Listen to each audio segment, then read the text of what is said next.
रुखसार बेगम वारस आज़ाद थी मोटी आयो।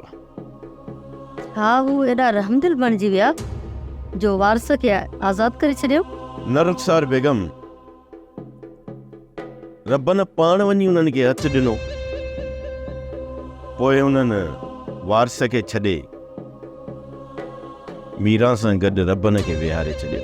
साईं, जेकॾहिं ठाह करण सां मसलो हल थिए थो त ठाह करे छॾियो न। रुखसार बेगम,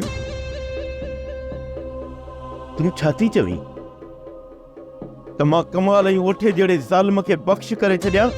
साईं, उहे तव्हांजे मारण जा न आहिनि। बाक़ी उन दुश्मनी खे जारी रखंदव न त अञा ग़रीब मरंदा। सही थी चवें, असांजी दुश्मनीअ में मरन त वीचारा रुगो ग़रीब था, ज़ालिम त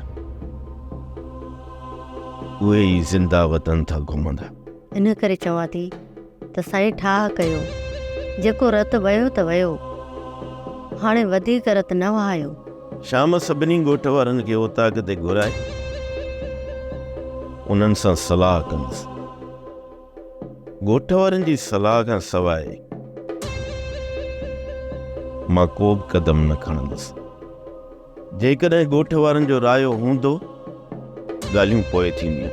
इन दुश्मनीअ मां सभई हाणे बेज़ार थी चुका आहिनि, सभई ठाह था चाहिनि। साईं, मां ॻोठ वारनि जे मथां पंहिंजा फ़ैसिला कोन मड़ींदुसि। जेको उन्हनि जो रायो हूंदो न, मां उहो ई कंदुसि।